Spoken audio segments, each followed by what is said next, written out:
आज मैं बात करूंगा एक ऐसी जनरेशन की जो पूरी तरह से कंफ्यूज हो चुकी है। उसको समझ ही नहीं आ रहा है कि उसको करना क्या है, क्योंकि उसको जो भी सिखाया गया था बचपन में उन सब बातों का एकदम उल्टा हो चुका है। एग्जाम्पल के तौर पे मैं आपको बताता हूँ कि जैसे हमको बचपन में सिखाया गया कि आपको सभी लोगों का सम्मान करना है। ठीक है, हम सब लोग का सम्मान कर रहे हैं, पर हमारा कोई सम्मान नहीं कर रहा। हम लगे पड़े हैं बस सम्मान करने में।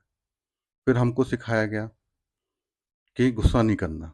अगर हमने गलती से भी बचपन में अगर गुस्सा कर दिया किसी के ऊपर, तो जब तक हमारा परिवार का एक एक सदस्य आ आकर इंडिविजुअल हम पे गुस्सा ना कर ले, तब तक बात नहीं खत्म होनी थी।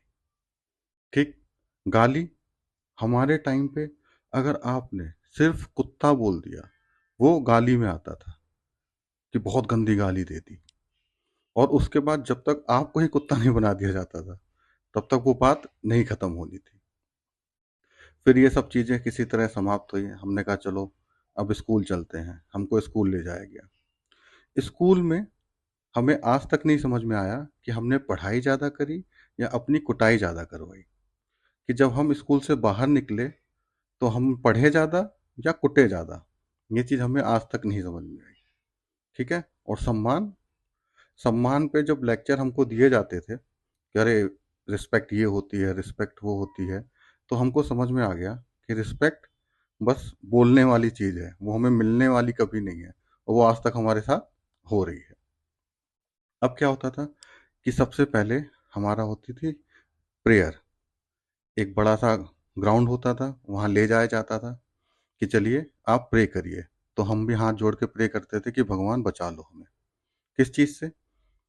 कि जैसे आपकी क्लास में तो रोज बेइज्जती हो रही है, वो तो उसका तो कोई अर्थ ही नहीं रह जाता था, वो तो होनी होनी है, कंपलसरी टाइप की थी। अब वहाँ के जो टीचर थे, मैनेजमेंट थे, उनने सोचा कि बच्चे का पूरे स्कूल के सामने कैसे उसको बेइज्जत करें। तो वहाँ पे उन्होंने व्यवस्था की कि कुछ बच्चों को बुलाया जाता था, उनसे बोला जाता था कि आप पहाड़े सुनाइए पूरे स्कूल के सामने। ठीक है, कॉन्फिडेंस आपका पूरा चेक हो जाता था। पहाड़े भी कौन से? 13 के टेबल्स जिनको बोला जाता है।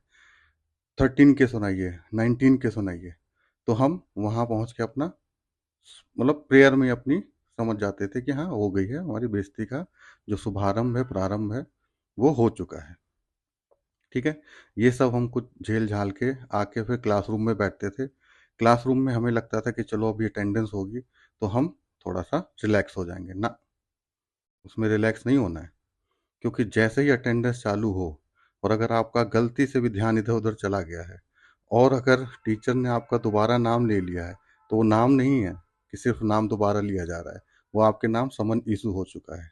जैसे ही वो रजिस्टर बंद होगा, फिर आपको बढ़िया बढ़िया सी बातें, बढ़िया सा ज्ञान वो आपको मिलना ही मिलना है। ठीक है, हिंदी का वो पीरियड होता था।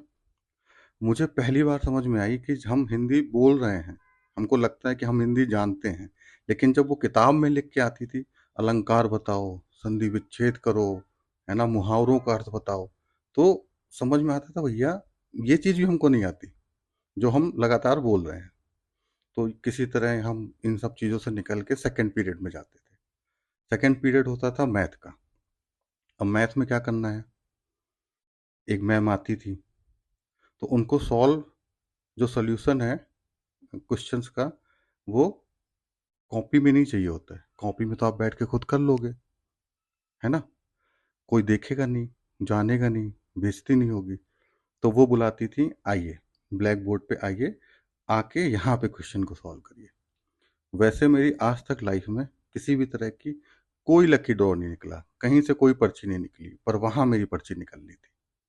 पर्ची निकलती थी, कांपती हुई टांगों के साथ मैं सफ़र तय करता था ब्लैक बोर्ड का, और वहाँ पे पहुँच के मैं उस क्वेश्चन का आंसर देने का कोशिश करता था, काँपते हुए। और मुझे पहली बार समझ में आया कि हाँ भैया, काँपते हुए भी आप काम कर सकते हो।